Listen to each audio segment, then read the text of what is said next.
নমস্কার বন্ধুরা, welcome to unicorn. তো বন্ধুরা, এই ভিডিওতে আমরা কলকাতা নাইট রাইডার্স দলকে নিয়ে একটু গভীর আলোচনা করব।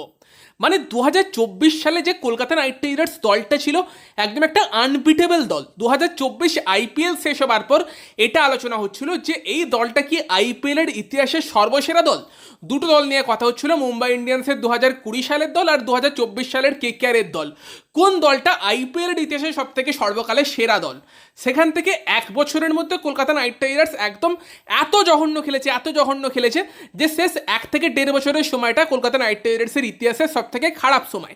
অবভিয়াসলি আইপিএলের শুরুর দিকটা কলকাতা ভালো করতে পারেনি, বাট গৌতম গম্ভীর হাল ধরার পর থেকে যে কেকেআরকে আমরা দেখেছিলাম সেই কেকেআর এরকম আত্মসমর্পণ করতো না।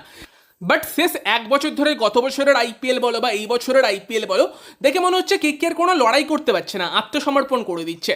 যতই আমরা বলি যে কেকেআরের সঙ্গে ভাগ্য সাথে নেই, এতগুলো ইনজুরি, খুব একটা আশা রাখছে না, বাট 1 বছর আমরা ওয়েট করি এই কবে আইপিএল শুরু হবে। অকশনের পর থেকে এক্সাইটেড হতে শুরু করি যে এই প্লেয়ারগুলো আছে, এরা আমাদেরকে জেতাবে, এবং প্রত্যেকটা দিনের ওয়েট করি যে কবে কলকাতা নাইট রাইডার্স খেলতে নামছে। যখন কেকেআর খেলতে নামে আমরা টিভির সামনে বসি বা ফোনের সামনে বসি, কেন?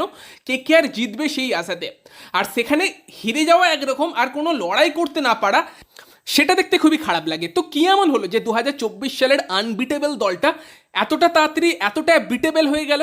সেখানে অবভিয়াসলি মেগা অকশন একটা বড় ফ্যাক্টর ছিল, যেখানে কলকাতা নাইট রাইডার্স ঠিকঠাক সিদ্ধান্ত নিতে পারেনি। এবং সেখানে দাঁড়িয়ে সব থেকে হয়তো বড় ভুল সিদ্ধান্তটা অজিঙ্কে রাহানের মতো একজনকে ক্যাপ্টেন বানিয়ে দেওয়া। অ্যাজ এ প্লেয়ার রাহানেকে নিয়ে এলে হয়তো এতটা খারাপ হতো না, যতটা তাকে প্লেয়ার হিসেবে এনে ক্যাপ্টেন বানিয়ে দেওয়ার পর হয়েছে। যখন 2025 আইপিএলের আগে রাহানেকে ক্যাপ্টেন করেছিল, আমি টোটালি এগেনস্টে ছিলাম। আমার বক্তব্য এটাই ছিল যে তোমার কোনো প্রি প্ল্যান নেই, তুমি ভেঙ্কটেশ আয়ারকে এত টাকা দিয়ে নিয়েছো, বাট রাহানে যে আনসোল্ড গিয়েছিল তাকে সেকেন্ড রাউন্ডে নিয়ে তাকে ক্যাপ্টেন করছো, মানে আগে থেকে কোনো প্ল্যানিং নেই। আর রাহানেরও খুব একটা ভালো রেকর্ড ছিল না, তবে সেই সময় অনেকে অনেক নেগেটিভ কমেন্ট করেছিল। এখন তারা বুঝতে পারছে কেন এগেনস্টে ছিলাম। আসলে ব্যাপারটা কি বলতো, অজিঙ্কে রাহানের আন্ডারে টিমটার মধ্যে সেই স্পার্কটা দেখা যাচ্ছে না, যেটা গৌতম গম্ভীরের মতো একজন থাকলে আমরা দেখতে পেয়েছিলাম। বা অজিঙ্কে রাহানের প্লেয়ারদের সেইভাবে মোটিভেট করতে পারছে না যাতে তারা সেই স্পার্কটা দেখাতে পারে। আবার উল্টো দিকে এমন কোনো ট্যাকটিক্যাল ব্রিলিয়ান্সও দেখাতে পারছে না যেটা ইয়ন মর্গান দেখাতো। এমন এমন সিদ্ধান্ত নিত। মর্গানের কিন্তু ব্যাট থেকে রান আসেনি 2021 সালের আইপিএলে, তবে অ্যাজ এ ক্যাপ্টেন তার কিছু সিদ্ধান্ত অনফিল্ড এমন ছিল যেগুলো পুরো ম্যাচের রং পাল্টে দিতে পারতো। যেভাবে লকি ফার্গুসন, বরুণ চক্রবর্তী, সুনীল নারায়ণ, শিভম মাভির মতো বোলারদের ইউজ করতো, সত্যি সেটা প্রশংসার যোগ্য। তো একটা ক্যাপ্টেনের এমন হওয়া উচিত যে সবসময় নিজের আগে টিমকে রাখবে। বাট রাহানের ক্ষেত্রে আমরা ব্যাপারটা সবসময় দেখছি যে আমিতে ডিপেন্ড করে আছে রাহানে, আমি থেকে আমরা হতে পারছে না। সেটাই হয়তো একটা ক্যাপ্টেনের সব থেকে বড় ব্যর্থতা। শ্রেয়াস আইয়ার টাকার জন্য কেকেআর ছেড়েছে, সেই সব নিয়ে অনেক কথাবার্তা হয়েছে, সেখানে কেকেআরকে আমরা দোষও দিতে পারি না। বাট যদি আমরা শ্রেয়াসের ক্যাপ্টেন্সির কথা বলি, শ্রেয়াস কিন্তু নিজের আগে টিমকে রেখেছে, এটা তোমাকে স্বীকার করতেই হবে। কেকেআর দলে 2024 সালে শ্রেয়াস 4-5 ব্যাট করেছে। শ্রেয়াস তো চাইলে 3 ব্যাট করতেই পারতো, বাট তাকে সে নিজে ওই দায়িত্বটা নিয়েছিল যে বাকিরা সবাই অ্যাগ্রেসিভ খেলবে, আমি মিডল অর্ডারে একজন ডিপেন্ডেবল ব্যাটসম্যান হিসেবে খেলবো, টিমকে দরকারে অ্যাঙ্কর করব, যখন মারার দরকার হবে আমি মারবো। এবং সেই শ্রেয়াস আয়ার পাঞ্জাব কিংসে গিয়েও কিন্তু সেই কাজটা করছে। শ্রেয়াস তো চাইলে ইজিলি 3 ব্যাট করতে পারতো, কি দরকার যে কুপার কনলির মতো একজনকে 3 ব্যাট করানো, বা আগের বছর জোস ইংলিশের মতো একজনকে 3 ব্যাট করিয়েছে। 3 ব্যাট করলে তার সামনে আরও বেশি রান করার সুযোগ থাকবে নিঃসন্দেহে। বাট সেই জায়গাতে কিন্তু টিমের ভালো কোথায় হতে পারে সেই জিনিসটা শ্রেয়াসের মতো ক্যাপ্টেন দেখেছে। বাট সেই জিনিসটা রাহানেকে তো করতে দেখিনি। গত বছর রাহানের দরকার ছিল ওপেন করার, বাট রাহানে কন্টিনিউয়াসলি গোটা টুর্নামেন্ট জুড়ে নম্বর 3-তে খেলে গেল। এই বছর ওপেন করতে এসেছে, সেটা ঠিক আছে, প্রথম ম্যাচে রান করেছে, দ্বিতীয় ম্যাচে ব্যর্থ হয়েছে।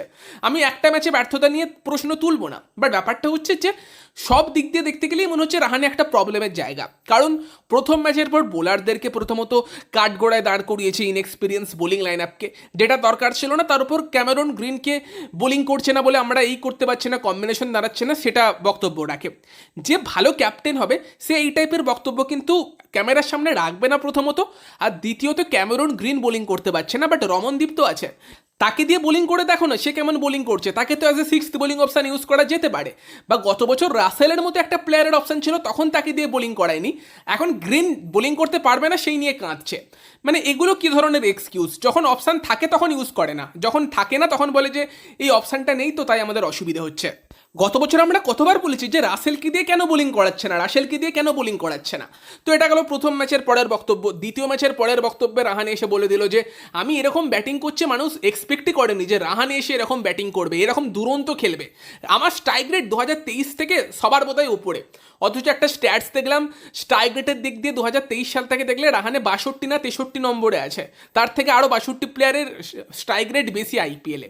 তাও ঠিক আছে, প্রেস কনফারেন্সে গিয়ে বলেছে ওরকম, মানে সেই আত্মকেন্দ্রিক একটা ব্যাপার। বাট তার আন্ডারে যে লাস্ট 2 বছরে কলকাতা নাইট রাইডার্স কি জঘন্য পারফর্ম করেছে, কি বাজে খেলেছে, সেটা নিয়ে কথা বলছে না। তো এটাই হয়ে গেছে মেন ব্যাপার, যে রাহানে প্লেয়ারদের মোটিভেট করতে পারছে না, ভালো ক্যাপ্টেনশিপ করতে পারছে না। একজন ভালো ক্যাপ্টেন কখনোই, বরুণ চক্রবর্তী এই খারাপ সময়ে যাচ্ছে লো কনফিডেন্সে, সেখানে পাওয়ার প্লের পর যখন একটা উইকেট পড়েছে তখন তাকে এনে তার কনফিডেন্সটা বাড়ানোর চেষ্টা করা উচিত ক্যাপ্টেনের, সেটাই হয় প্লেয়ারদের ক্যাপ্টেন। বাট রাহানে তোমার একদিকে অভিষেক শর্মার ট্রাভিস হেড সেট, সেই সময়ে বরুণের হাতে বল তুলে দিচ্ছে, আরও মার খেয়ে আরও তার কনফিডেন্স কমে যাচ্ছে।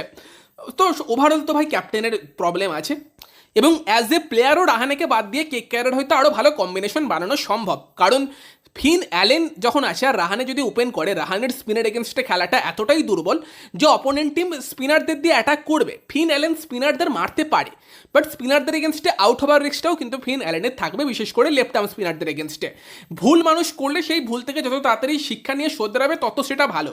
ভারতীয় ক্রিকেট টিম 3টে লেফট হ্যান্ডেড ব্যাটসম্যানকে দিয়েও খেলছিল টপ 3-তে, বাট অফ স্পিনার দিয়ে দিয়ে সব টিমেরা ধরে নিচ্ছিল ইন্ডিয়ান টিমকে।